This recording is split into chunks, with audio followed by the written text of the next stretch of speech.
Muy buenas noches, bienvenidos a Ana Lee Letra y Sentido nuevamente. ¿Cómo están? Espero que estemos muy, pero muy bien.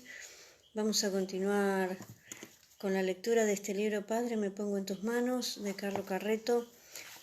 Ya llegamos a la segunda parte y en este apartado, como introducción a esta segunda parte, dice: si Dios es mi Padre, yo soy su Hijo. Para entender lo que significa ser su hijo es preciso mirar a su hijo primogénito, Jesús. Él ha venido a nosotros, habitó entre nosotros, viviendo su aventura de hijo de Dios, Cristo. Por tanto, nuestro camino es la imitación de Cristo. Así, comenzamos con esta segunda parte y en este capítulo primero de la segunda parte, que se llama Te confío mi alma, dice así: Dios se ha hecho pobre en Jesús para venir a mi encuentro, y su pobreza se ha convertido en signo de su amor por mí. No tenía otro camino para hacerse creíble. El amor tiene unas exigencias terribles y para satisfacerlas no bastan las palabras. Quien ama debe hacerse semejante al amado. De lo contrario, pasará a su lado sin entenderlo, que es lo mismo que sin amarlo. Sentir simpatía por alguien significa tener la fuerza de sufrir con él, algo de él. No es fácil, pero no existe otro camino y por ello es difícil amar. ¿Podéis imaginar a un esposo que dice que ama a su esposa y la deja en la indigencia, mientras él nada en riquezas, en el trabajo mientras él descansa, en el llanto mientras él ríe? ¿Cómo puede un hermano decir que ama a un hermano que tiene hambre, mientras él está harto?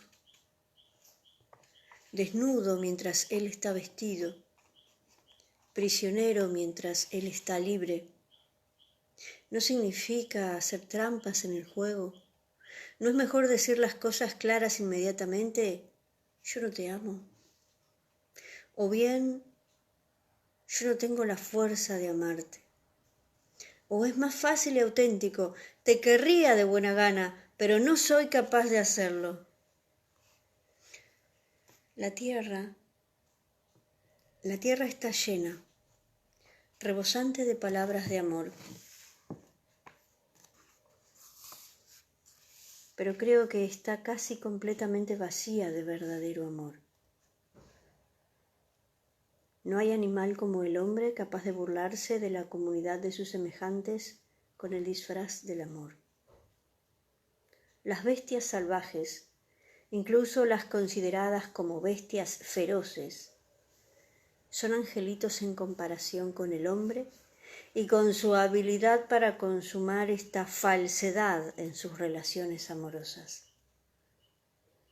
Id a un prostíbulo, y hay tantos incluso en lugares serios como las casas burguesas, para ver a qué punto puede ser reducida una mujer esclava, protegida, poseída por uno que, por ser fuerte, rico o prepotente, la seduce, musitándole al máximo al oído el acostumbrado estribillo: te quiero. Id al Vietnam a contar todos los hoyos hechos por los bombarderos gigantes, guiados por quien afirmaba que luchaba precisamente en defensa y por amor de los pueblos libres. Pero Dios es más serio, y cuando dice que ama al hombre va hasta el fondo, y para amarlo se encarna, y para parecérsele se hace pobre. La pobreza de Dios es el modo de amar por parte de Dios. Pero hay una diferencia entre la pobreza de Dios y la pobreza del hombre. La pobreza de Dios es elegida libremente. La pobreza del hombre es una condición inexorable, su naturaleza, su realidad. El hombre no puede escapar a su pobreza. El hombre es el pobre. Una concepción limitada, materialista de la pobreza ha hecho pensar mucho tiempo en la pobreza como en un estado físico, una falta de pan, de vestido, de casa. El pobre es el pordiosero. Pero las cosas no son así. Ciertamente que quien no tiene casa o no tiene pan es también un pobre, pero no es el único. Hay pobrezas mucho mayores en el hombre, indigencias mucho más pavorosas, sufrimientos mucho más agudos. A Hemingway no le faltaba el pan ni el vestido. Poseía incluso un fusil que tantas veces había usado en sus safaris africanos. Aquella vez lo usó para dispararse un tiro en la boca y así huir de la pobreza verdadera que le atormentaba quizá por primera vez, la de una vejez insoportable. ¿Por qué ver solo la pobreza como un fenómeno material? No es una limitación. Puede ser que un hombre no me pida que le aumente el estipendio, pero puede pedirme un poco de silencio, un poco de aire bueno, un poco de verde. Sí, la pobreza no es solo falta de dinero, puede ser falta de salud, de aire respirable, de serenidad. Puede ser falta de paz, de amor, de luz. Yo diría que la pobreza del hombre es universal. Mejor, yo diría que el hombre es la personificación de la pobreza. No es que le falte un poco de pan, le falta todo. Cuando odia, le falta el amor. Cuando muere, le falta la vida, sí. La pobreza del hombre es la muerte misma y no es pequeña cosa. Y no se la puede aplazar cuando llama a la puerta. Pero Dios nos ha salido al encuentro precisamente por este sentido de la pobreza del hombre. La pobreza libre de Dios se ha sentado junto a la pobreza forzosa del hombre. Las primeras palabras han sido el silencio. ¿Qué se le puede decir a uno que sufre? El silencio de Dios es la manera respetuosa con que Él se acerca al hombre pobre. Las otras palabras no están maduras. Hace falta tiempo antes de que el hombre pueda comprender su estado, levantar la cabeza y sonreír ante el diluvio de males que lo ha atacado. Me decía una ciega que había necesitado 12 años para comprender algo de su ceguera. Luego comprendió y sonrió. Hay un misterio en las cosas, hay un misterio en la vida, hay un misterio en el dolor. Es como la noche, pero para ver hay que esperar el alba. Y la esperanza es la paciencia del hombre. Pero es precisamente en esta paciencia donde el hombre aprende a poseerse, a conocerse. En efecto, la Escritura dice, en la paciencia poseeréis vuestras almas. Lucas 21:19. Cuando el hombre ha adquirido la paciencia y se ha acostumbrado a esperar el silencio de Dios, se hace palabra. La palabra, toda la palabra es Jesús, la persona de Jesús, el Verbo de Dios. Y el Verbo se hizo carne y acampó entre nosotros. Juan 1:14. Y entre nosotros ha vivido como un pobre, el pobre de Yahvé. Quiso cargar con la pobreza del hombre para ayudarlo a efectuar el terrible éxodo expresado por la pobreza, el sufrimiento y la muerte.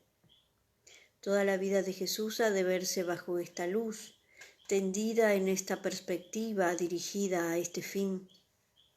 Si nace en un establo y su infinitud y omnipotencia están reducidas a un vagido de niño a merced de la historia y de la maldad de los hombres, es porque debe enseñarnos la lección más difícil de la vida, preparar nuestro ser para la impotencia y debilidad de las cosas. Si se oculta en la mesa del mundo, en la masa del mundo, y acepta no los honores del poder, sino el sudor del obrero, es porque debe acostumbrarse y acostumbrarnos al sudor de la agonía. Si elige como ley de su obrar la dulzura y la no violencia, es porque sabe que la sabiduría divina quiere hacernos triunfar no con la fuerza, sino con el amor, y que obtendrá la victoria con la derrota de la cruz.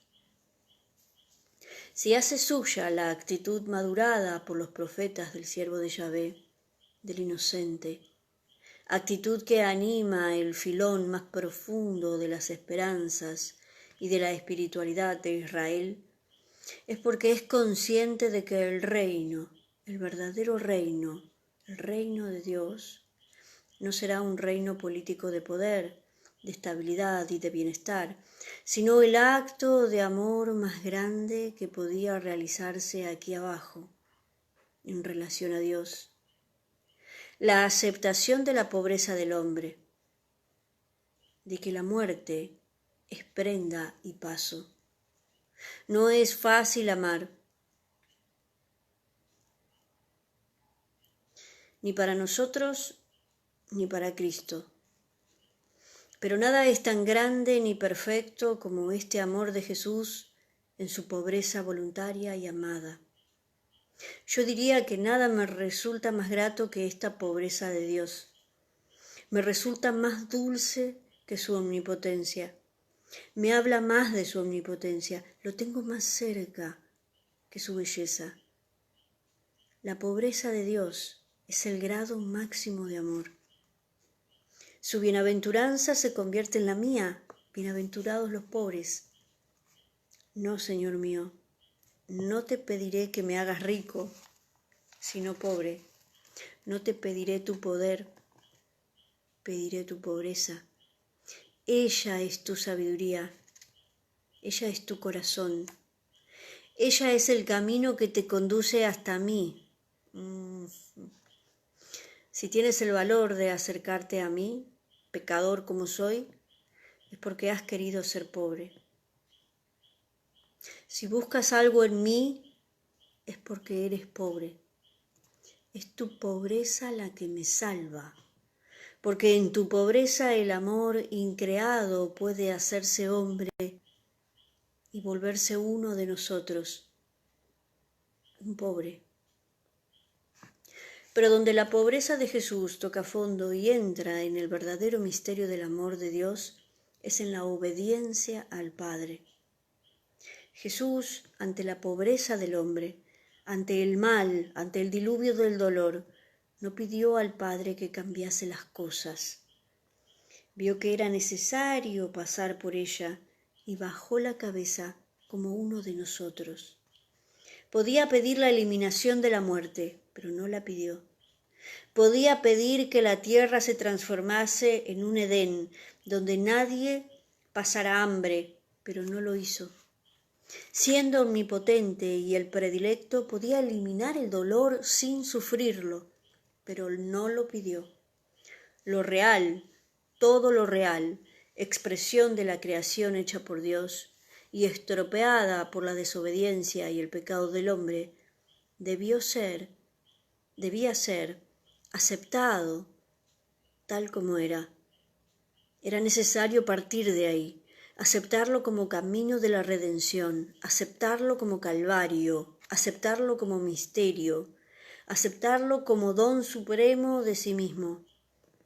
Jesús baja la cabeza y acepta lo real, que lo oprime por todas partes como un pólipo indescriptible, un caos horrible, una mordaza mortal, y convertido bajo el peso de tanto mal en el pobre de Yahvé, se lanza de cabeza en el inmenso y misterioso mar de la voluntad de Dios, como lo había simbolizado Jonás, para dejarle a él, solo a él, Dios de lo imposible, la solución de las cosas insolubles y la síntesis de todas las oposiciones. Y el Padre agradeció esta obediencia que sanaba todas las desobediencias, esta humillación que cancelaba todas las rebeliones, este acto de justicia que cumplía toda justicia. Mateo 3:15. Fue escuchado por su reverencial temor. Hebreos 5:7. Por su muerte lo exaltó y le otorgó un nombre sobre todo nombre. Filipenses 2, del 8 al 9. Y lo resucitó de entre los muertos. La resurrección de Cristo es la propuesta de Dios a la pobreza del hombre. Pobreza aceptada hasta el fondo por Jesús. El movimiento del pez que se sumerge en el mar infinito de la voluntad de Dios, entrando en el abismo de la muerte, vuelve a salir impelido por el poder del Padre a la luz sin límites de la resurrección. En Cristo resucitado es el hombre el que resucita, y para siempre. El secreto de toda salvación está precisamente en esta actitud de aceptación, vivida por Jesús y revivida por cada uno de nosotros, salvados de las aguas y del caos de la muerte. Era el secreto oculto en los siglos y revelado en la plenitud de los tiempos por Jesús. Era la prueba extrema de que Dios es amor y sabía morir de amor. Te confío mi alma. Esta expresión de la plegaria de abandono del padre de Foucault resume perfectamente esta actitud radical que nos ha enseñado Jesús y nos propusieron en el momento del bautismo. Sí, el bautismo predicado por Cristo es el gesto determinante del hombre para la demanda de Dios. Sumérgete en las aguas de la muerte y resucita con Cristo a nueva vida. Quien ha efectuado definitivamente este acto de aceptación de la voluntad de Dios, quien ha cerrado los ojos ante su trascendencia y se ha dejado arrastrar al abismo del misterio, vuelve a salir muy alto por encima de las aguas mismas a la luz beatificante de su propia resurrección en Cristo. En ese instante, la pobreza se vuelve auténticamente bienaventuranza. Bienaventurados los pobres, porque de ellos es el reino de los cielos. Lucas 6:20. ¿Con qué valor y autenticidad habría podido decir Jesús una frase semejante a los pobres, sino a la luz de esta realidad divina, ahora participada al hombre salvado? Las expresiones bienaventurados los pobres, bienaventurados los que lloran, bienaventurados los que tienen hambre, bienaventurados los perseguidos, sonarían a blasfemia para quien es pobre, para quien llora, para quien es perseguido, si no expresaran la victoria de Cristo sobre estas espantosas realidades negativas del hombre. Las palabras de Jesús sonarían con toda justicia como palabras insensatas, si él no hubiera tenido, al pronunciarlas, la visión clara de todo el problema de la liberación del hombre. Pero para liberarse es preciso morir a nosotros mismos, y esta es la Pascua. Esta es la Pascua en que es inmolado el Cordero. Esta es la noche en que has librado a nuestros padres de la esclavitud de Egipto. Esta es la noche que nos salva de la oscuridad del mal y en la que has vencido las tinieblas del pecado. Esta es la noche en que Cristo ha destruido la muerte y sale victorioso de los infiernos. Oh noche verdaderamente feliz, noche que vence al mal, lava las culpas, devuelve el hombre a su Dios, oh admirable benignidad de su gracia, oh inefable ternura de su amor. Para rescatar al esclavo, has sacrificado al hijo. Feliz culpa, que mereciste tan gran redentor. Sin el pecado de Adán, Cristo no nos habría redimido. Feliz culpa, que mereciste tan gran redentor. Y yo añadiría, feliz pobreza la nuestra, que tienes el poder de atraer a ti, a nuestro Dios. Así termina este primer capítulo de la segunda parte. Me gustó mucho porque trata de explicar y de dar una respuesta a estos interrogantes, ¿no?, que tenemos. Siento que está bien racionalizar estos temas, aunque también hay una parte dentro de mí que me dice que no necesito entender, no necesito saber. Si fuera necesario que yo entendiera, entonces Dios se hubiera ocupado de mostrarme, de darme ese conocimiento. Quiero decir, si fuera absolutamente necesario que yo entendiera cómo es que mi carne se regenera por sí misma cuando me lastimo, cómo se sana mi herida, si fuera necesario que yo supiera exactamente todo el proceso y cómo se hace y dependiera de mí realizarlo, estaría frita, ¿no? Estaría en el horno, porque por algo Dios elige hacerlo de esta manera, porque es lo mejor para nosotros. Quiero decir, cuando estemos en la presencia del Señor, yo creo que ahí vamos a tener un entendimiento, no sé si total, pero vamos a poder abarcar mucho más de lo que ahora podemos abarcar por la limitación de lo que somos, por la limitación de nuestro cuerpo, ¿no? Llegado ese momento, ahí vamos a entender por qué este camino, por qué si Dios tenía el poder de eliminar el dolor y el pecado, ¿por qué elige no hacerlo? ¿Por qué elige que pasemos por determinadas pruebas, dolores, sufrimientos? ¿Por qué elige este camino? Yo creo que eso lo vamos a terminar de comprender muy bien cuando estemos frente a Él. Solamente puedo vislumbrar alguna que otra apreciación, simple opinión, que se trata de que el oro se prueba con el fuego. El oro se purifica con el fuego.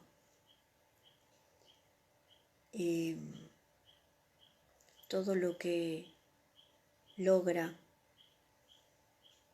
atravesar ese proceso, atravesar esas pruebas, tiene que ver con nuestra purificación, con nuestro crecimiento, con nuestro fortalecimiento espiritual, porque nos vamos enterando de qué estamos hechos frente a la prueba. Igualmente, luego vamos a ahondar en estos temas y vamos a continuar con la lectura de este libro que por lo menos es inquietante, invita a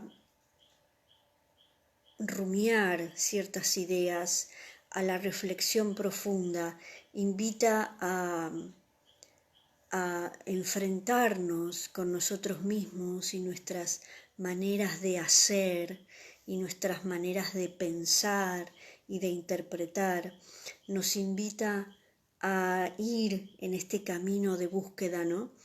Me gusta mucho, me moviliza, es inquietante, me dispara algunas preguntas también, y de pronto me parece que invita a la meditación, ¿no? A meditar ciertas ideas que aquí se proponen. Seguimos luego con la lectura.